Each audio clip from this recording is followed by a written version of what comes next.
I'm walking down a dirt path, the first one I've seen in this cobblestone city, with no idea where I am, and even less idea where I'm headed. I've no phone capabilities, no one to engineer my route, and nowhere in particular I need to be. I should probably just stop, find a map, find the hostel my sister is staying in, find what the heck I'm doing and where I'm going. But I don't. I just keep walking.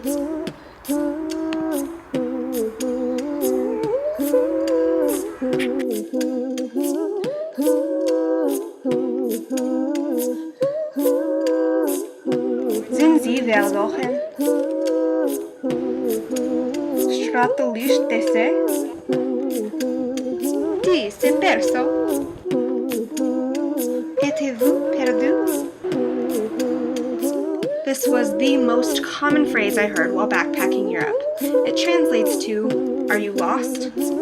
But, as the famous Captain Barbossa said in Pirates of the Caribbean at World's End, "Aye, for sure, you have to be lost to find a place that can't be found, elsewise everyone would know where it was." Yes, I just very poorly quoted a fictional pirate, and I'm sure you're asking, why would you want to find a place that can't be found?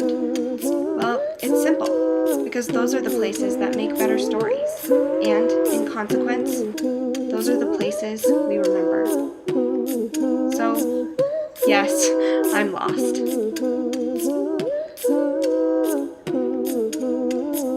Go travel, like, it's the best thing to do. There's nothing like travel to feel a different life, to open to another culture. I think it's the best. Our first night in Prague, my sister Courtney and I decide to hop on a random bus and just go. We spontaneously get off at a stop we can't pronounce and begin walking. We can't read any of the signs or understand the people we pass, but we know we have to be heading in the right direction, because out of nowhere, I am hit with a stroke of luck. A bird literally just pooped on my head. There we go. Okay, stop. So, yes, my second day backpacking Europe, and I get pooped on by a tiny, fast-flying bird soaring at least 15 feet above me. At first, I think someone has thrown a rock at my head, until I touch it. But the fantastic movie Under the Tuscan Sun clearly defines that as lucky, so that's what I'm going with. Lo and behold, shortly after that incident, Courtney and I find the ruins of an old castle sticking out of the hillside. She's a little obsessed with castles, so we trek around a couple of hours trying to find it. We do, and the view is amazing. I send Snapchats only to find out the next day that my best friend living in New York is also in Prague. Like I said, bird poop equals good luck.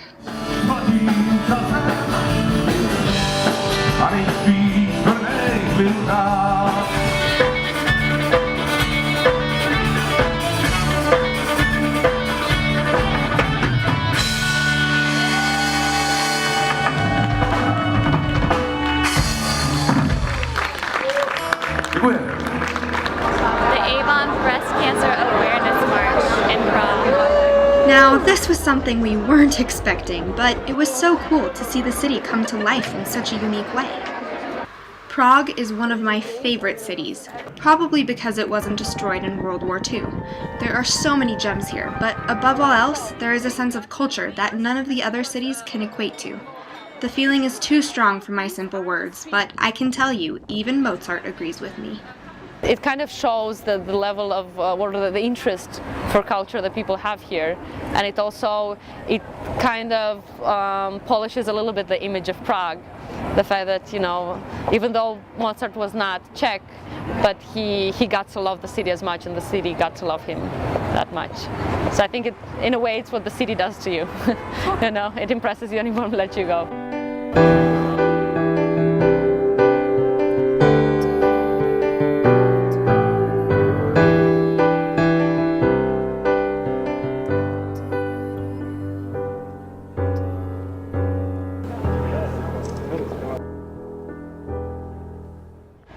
part of our ancestors came from the Czech Republic, well, Czechoslovakia then, and they moved to America in 1890, but we know the town that they're from, which is Polsty, so we're going to try to take a tram to the town and see if we can find the house number 21 that they lived in. This proved to be much more challenging than I was prepared for. The train station only takes us as far as a town called Jindřichův Hradec. It's a prominent city on the station map, so we're hoping the people at the information desk speak English. We're wrong. Neither does the cab driver. And neither does the nice man the cab driver follows to find house 21 once we reach Polsty. Oh my. But, miraculously, we get by. And soon enough, Courtney and I are faced with 3 men staring at us who have no idea why we just paid a ridiculous amount to get to a house in the middle of nowhere. Oh, we're just looking for house 21 in Polsta. We're here. We found it, but we just wanted to tell the people here that our great-great-grandparents lived here. And so we wanted to come see the house. Surprise! The people on the other end of the cab driver's phone don't speak English either. But the old Slavic man who lives here lets us right into his home, and here we are, standing in the house our ancestors grew up in.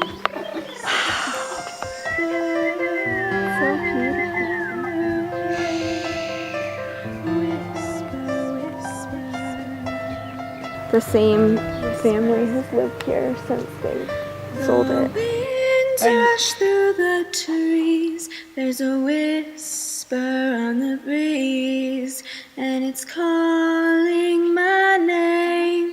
Should I go? We found it. We did. On to the next adventure. Just go ahead and do it, because it's getting out of your comfort zone and being on the road this way just is worth it all, because it might be uncomfortable a couple of days, you might be homesick, you might miss your friends, but when you look back on it, it's going to be one of the best things you've ever done in your life, and you should definitely do it at least once sometime through your life. Yeah. Courtney and I find a random hostel in Salzburg, and that hostel is the reason we have such a great time here. Brown paper packages tied up with strings. These are a few of my favorite things. First off, it offers a Sound of Music tour, which is utterly fantastic. What a better way to spend a morning than belting "I am 16, going on 17" on a bus full of strangers. On top of that, Court and I make lifelong friends in this hostel, who tell us to go climb the Salzburg Fortress. The over 900-year-old fortress has always remained unconquered by enemy troops, and let me tell you, climbing up it, I am feeling like the enemy. And if that isn't enough, the next day we climb up to the Eagle's Nest, also known as Hitler's Summer Palace, with the friends we make in the hostel. We had a video again.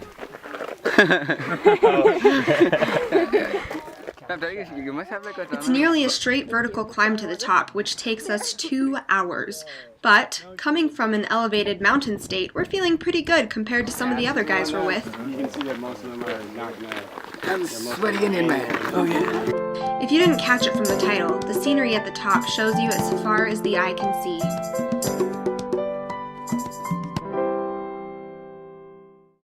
I'd recommend staying in hostels, only because of this. Because if you stay in a hotel, you're just going to walk around and people on the street may speak to you, may not. But if you stay in a hostel, it's just like you walk into the room and you say, "Hey man, what's up? My name is Kedar, I'm from India," and you start talking. And then that's how we met these guys. They're from Israel and whatever. And it turns out we like the same music, which is cool.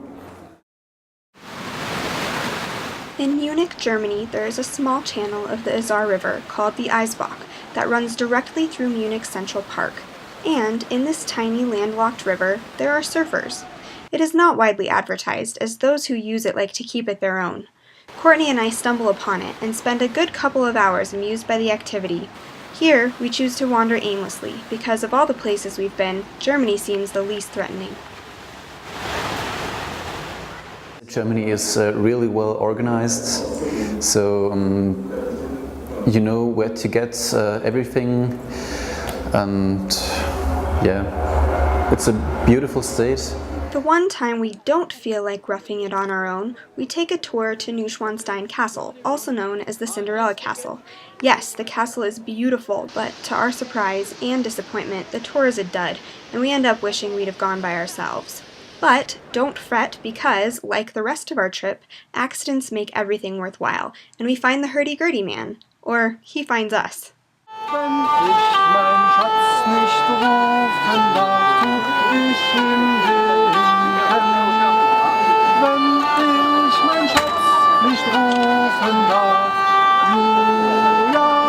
Listen to some music from hurdy-gurdy instrument. The same sort of thing happens to us in Venice. First, we explore on our own and love every minute. We were told by many other backpackers not to waste our time here, but they are wrong. It is absolutely stunning. Then, we plan and pay for a gondola serenade, and are graced with the misfortune of being on an entirely separate gondola from our musicians. After listening to the unimpressive singer and asking him where he studied, we learn our gondolier has no training.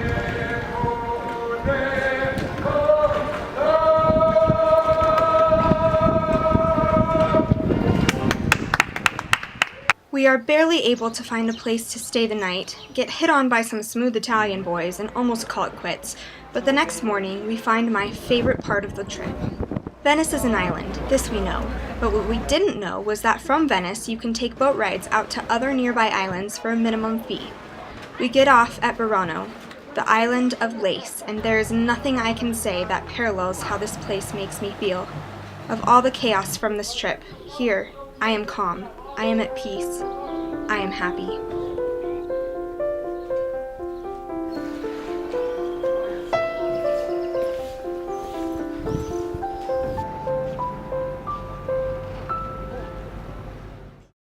Rome is an enormous city, and though it is glistening with history, I have to admit it is my least favorite.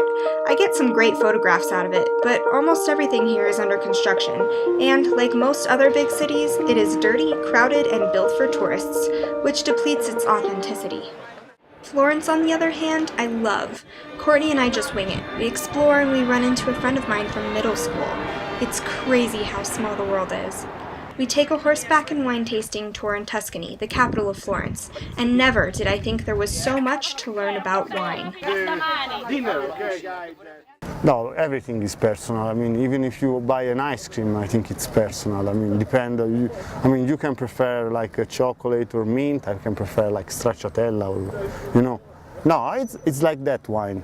It's based on Sangiovese. It's an 80% Sangiovese, 10 Colorino, and 10 Cabernet Sauvignon. Ok, ole. Grazie. Prego, signorina.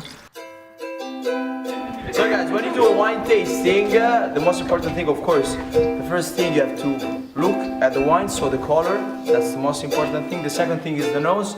You have to smell the flavor of the wine and then the flavor that you get in the mouth. In Monte Carlo, we have a very difficult time finding a place to stay. Everything is ritzy and expensive. I suppose we should have anticipated this in the south of France. We run around the entire city pretending to be Selena Gomez, and we learn that this city is the exact opposite of flat. And, unlike Gomez, when we find the palace, we don't get to go in. From outside, we watch the changing of the guard, which is apparently a big thing here. Just like in London, a crowd forms, there is security everywhere, the new guards walk in, and the exhausted ones come out. We're on the Matterhorn! And the Swiss Alps! Yay! Switzerland! And the Yeti, also known as the Abominable Snowman, lives just around the corner. Right there. Or there. I'm not sure. Okay, I can quote, so I'll quote Toy Story, if you will. Ela en sof u'me'ever lo. That means to infinity and beyond. Kelsey came here yesterday and we couldn't fly because of the weather. Now it's just absolutely perfect. Sunshine! So Kelsey, I'm going to try and do some big tricks now, okay?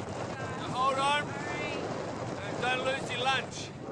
We're gonna enjoy this flight. We're gonna take it from this life. We're gonna be flying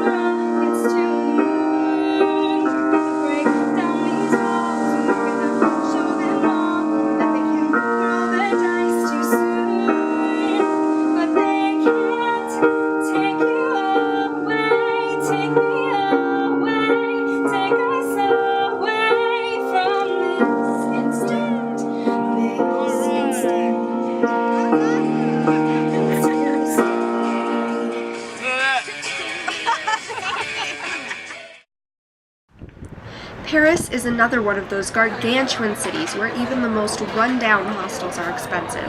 But there's so much to see here, and seeing as though I've wanted to visit Paris since I was 5, I can't not enjoy myself. I mean, come on, it's Paris. Les Doyens. I don't know what that is, but there it is. We went hang gliding just the previous day, and I wasn't the least bit frightened. But now, climbing up the Eiffel Tower, I am scared to my wits. Courtney and I walked the entire city, and our feet are killing us. But boy, do we experience Paris. If you don't know what's below and you can't stay with you can't go on knowing just how far you fall. Do you take a breath and leap and pray and on your feet, or do you play it safe and miss out on it all? There's no happy ending. Can I go on pretending? Should I just send him on his way, or do I live for today? Europeans are so unlike Americans. Even the people who were in a hurry stopped to offer us help. I mean, we literally walked into someone's home with no ability to speak the local language and were greeted with open arms by a stranger. If we did that here, someone would have pulled out a gun and shot us.